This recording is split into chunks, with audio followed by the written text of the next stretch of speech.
మాస్టర్తో మాటామంతి కార్యక్రమానికి స్వాగతం. నేను మాస్టర్ దుర్గా ప్రసాద్. ఈ రోజు మనతో పాటు real estate expert doctor Nandi Rameshwara గారు. నమస్కారం సార్. నమస్కారం అండి. సార్, మీరు రియల్ ఎస్టేట్ ఎక్స్పర్ట్, 5,000 crores కంపెనీకి మీరు సిఇఓగా వర్క్ చేశారు.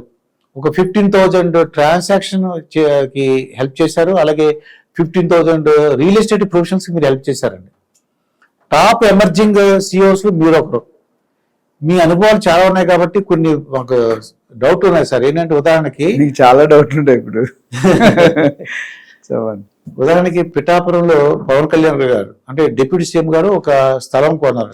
పొలం కొన్నారు, 3 ఎకరాలు ఏదో చెప్తున్నారండి. ఇది అంటే మా ఫ్రెండ్స్ ఏమన్నారంటే ఆ దగ్గరలో ఏమైనా కొనుక్కుంటే సెలబ్రిటీ అంటే పవన్ కళ్యాణ్ గారి దగ్గరలో ఏదైనా పొలాలు కానీ స్థలాలు ఉంటే కొనుక్కుంటే మనకైనా ఫ్యూచర్ లో బెనిఫిట్ ఉంటుందని అడుగుతున్నారండి. ఇది చాలా క్లిష్టమైన క్వశ్చన్. ఎందుకంటే మీరు అడిగిన ఆన్సర్ సెలబ్రిటీ, ఆ సెలబ్రిటీ ఎవరో చెప్పేశారు.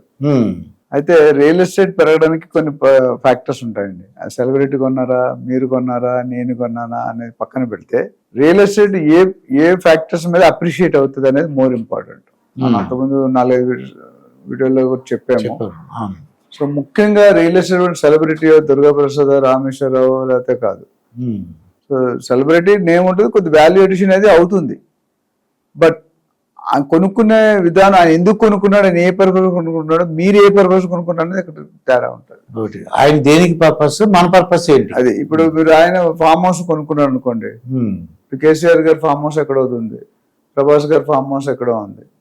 మనం అక్కడ కొనుక్కోవాలంటే మన పర్పస్ రెసిడెన్షియల్ అయితే ఫామ్ హౌస్ పక్కన కొనుక్కోకూడదు కదా. అయితే రోజు వెళ్ళారు కదా, 100 కిలోమీటర్ 50 కిలోమీటర్ వెళ్ళారు కదా, అవునా? సో రియల్ ఎస్టేట్ మన పర్పస్ ఏంటి? మనం కూడా ఫామ్ హౌస్ కొనుక్కుంటే జనరల్ గా ఎకరాల్లో ఈ రోజుల్లో సిటీలో ఎవరు కొనలేరు. ఎకరాల్లో ఏదైనా డెవలప్డ్ సిటీ, రాజమండ్రి అవ్వచ్చు, కాకినాడ అవ్వచ్చు, హైదరాబాద్ అవ్వచ్చు, గుంటూరు, విజయవాడ చూస్తే ఎకరం కోర్టులో ఉంది. కోర్టులో సెలబ్రిటీస్ స్పోర్ట్స్ స్టార్ పెట్టుకున్నారు, మనం నార్మల్ సామాన్య వ్యక్తి పెట్టుకోలేడు. సో నేను చెప్పేది ఏంటంటే, ఒకటి మన ఇన్వెస్ట్మెంట్ ఎన్ని రకాలు ఉన్నాయో ఒకసారి రిపీట్ చేసి ఇంకా ఆన్సర్ చెప్తాను. ఇన్వెస్ట్మెంట్ పెట్టేది దేనికంటే మన ఓన్ పర్పస్, రెసిడెన్షియలా, కమర్షియలా, ఫామ్ హౌసా, రెంటల్ పర్పసా. రెండోది ట్రేడింగ్, మూడోది రెంటల్ ఇన్కమ్, నాలుగోది లాంగ్ టర్మ్ ఇన్వెస్ట్మెంట్. జనరల్ గా ఇంకా చాలా ఉన్నాయి కానీ ఇది మెయిన్. ఓకే, అప్రిషియేట్ అవ్వడానికి ఏం కావాలి? రియల్ ఎస్టేట్ లో రేట్లు పెరగాలి. ఇప్పుడు మీరు విజయవాడ హైవే ఉంది, ఒకప్పుడు 20 years 15 years back Vijayawada highway premium అన్ని హైవేల కంటే connecting road to Vijayawada, Hyderabad to Vijayawada highway. కానీ 20 సంవత్సరాల ముందు కొనుక్కున్న వాళ్ళు ఇప్పుడు ఏం అప్రిషియేషన్ జరగలే. అది మీకు తెలుసు, నాకు తెలుసు. ఎందుకు జరగలే? అక్కడ ఏమి డెవలప్మెంట్స్ అవ్వలేదు. ఇప్పుడు గవర్నమెంట్ మారితే, లీడర్ మారితే, ఐడియాస్ మారుతాయి, ప్లాన్ రివర్స్ అవుతుంది. ఫార్మాసిటీ తీసేశారు, సగం వస్తుందా, పూర్తి వస్తుందా రాదు, ఇప్పటికీ ఎవరికి క్లారిటీ లేదు. సో గవర్నమెంట్ మారినప్పుడు కంటిన్యూగా ఏ గవర్నమెంట్ కూడా 50 సంవత్సరాలు 60 సంవత్సరాలు ఉండరు. 1-2 term తర్వాత 3rd-4th term లో మారిపోతారు. ఈ గవర్నమెంట్ కి చేసిన డెసిషన్ కొన్ని ఫాలో అవుతారు. ఇప్పుడు ఫర్ ఎగ్జాంపుల్ చంద్రబాబు నాయుడు గారు ఫస్ట్ సీఎం ఉన్నప్పుడు కొన్ని డెసిషన్ తీసుకున్నారు. ఆపోజిషన్ పార్టీ కాంగ్రెస్ పవర్ లోకి వచ్చింది, రాజశేఖర రెడ్డి గారు అయ్యారు. ఆయన 90% పాలసీస్ అన్ని కంటిన్యూ చేశాడు, కొద్ది ఇంప్రూవ్మెంట్ చేశాడు, కొన్ని కంటిన్యూ చేశాడు మాక్సిమం. కానీ వాళ్ళ అబ్బాయి వచ్చాడు, కంటిన్యూ చేయలే. సో ఇక్కడే ఇంత డిఫరెన్స్ ఉంది. సో మనకు అప్రిషియేట్ కావాలనుకుంటే బేసిక్ గా ఇన్ఫ్రాస్ట్రక్చర్ ఉండాలి మనకి. ఓకే, ఇన్ఫ్రాస్ట్రక్చర్ అంటే road connectivity, metro connectivity, air connectivity, bus connectivity అన్ని ఉండాలి. ఎందుకంటే పబ్లిక్ ట్రావెల్ చేస్తేనే డెవలప్ అవుతుంది. ట్రావెల్ ఎప్పుడు చేస్తారు? కనెక్టివిటీ ఉండాలి. ఎయిర్పోర్ట్ కానీ, ఓవరాల్ కానీ ఏదో కనెక్టివిటీ ఉంటే ఫస్ట్ పాయింట్. రెండోది కనెక్టివిటీ బాగుంటే ఇండస్ట్రీ రావాలి. ఇండస్ట్రీ రావాలంటే ఫండింగ్ రావడం. ఇండస్ట్రీలు ఎప్పుడు వస్తాయి? మన గవర్నమెంట్ పాలసీలు యూజర్ ఫ్రెండ్లీ ఉండాలి. అంటే అవతల వాడిని ఆహ్వానించే గుణం ఉండాలి, అది ఎంకరేజ్మెంట్ ఉండాలి. ఉత్సాహంగా ఉల్లాహంగా రావాలనుకుంటే ఆ గవర్నమెంట్ పాలసీ సబ్సిడీ అవ్వచ్చు, ట్యాక్స్ ఎగ్జామ్ అవ్వచ్చు, SEZs కి ఇస్తారు పర్మిషన్. అంటే కొన్ని గవర్నమెంట్ పాలసీలు ఎక్కడ ఉంటాయంటే ఇవాళ పర్మిషన్ పెడితే 3 నెలల దాకా దాన్ని టచ్ కూడా చేయరు. ఇప్పుడు కేటీఆర్ గారు ఉన్నప్పుడు కూడా 15 days సింగిల్ విండో సిస్టమ్ పెట్టారు. బట్ ఫిజికల్ గా అంత ప్రాక్టికల్ కొన్ని జరిగినా కొన్ని జరగలేదు, ఎన్నో సందర్భాలు ఉన్నాయి. అంటే వాళ్ళ ఇంటెన్షన్ మంచిగా ఉంది, అది ఇంప్లిమెంట్ అవ్వాలి కదా. ఇప్పుడు ధర్నీలో కొన్ని పెట్టే లోపాలు ఉన్నాయి. సో మెయిన్ ఏంటంటే ఇన్వెస్ట్మెంట్ రావాలంటే ఎంప్లాయీ ఎంప్లాయ్మెంట్ కావాలంటే మన పాలసీలు ఏవైతున్నాయో ఇండస్ట్రీ ఫ్రెండ్లీ ఉండాలి.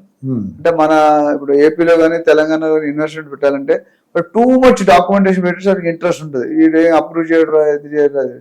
సో ఆ సిస్టమ్ రాలేదు. ఇప్పుడు మనం ఇప్పటికీ చూస్తే ఒక ఎఫ్డి కావాలనుకోండి ప్రైవేట్ బ్యాంక్ లో, ఐసిఐసి కానీ హెచ్డిఎఫ్సి కానీ 5 నిమిషాల్లో రెడీ అవుతుంది. గవర్నమెంట్ వర్క్స్ ఇప్పటికీ టైం అరగంట పడుతుంది, అవునా కదా? సిస్టమ్ మారలేదు. ఇక్కడ కూడా అంతే. System is very important. So next employment వచ్చిందంటే ఆటోమేటిక్ గా జనం అన్ని కావాల్సిన రిసోర్సెస్ అన్ని డెవలప్ అయిపోతాయి. సినిమాలు కావచ్చు, హాస్పిటల్ కావచ్చు, కాలేజ్ కావచ్చు, స్కూల్ కావచ్చు, రెస్టారెంట్స్ కావచ్చు, పార్కులు కావచ్చు, ఏదైనా మనకు నిత్య అవసరం డైలీ లైఫ్ లో మనకు కావాల్సిన అన్ని కూడా వచ్చేస్తాయి. వచ్చాడు ఆటోమేటిక్ సిటీ. ఇప్పుడు షాబాద్ అని ఒక ఏరియా ఉంది, 5 సంవత్సరాల క్రితం రోడ్డు మీద ఏమీ లేదు.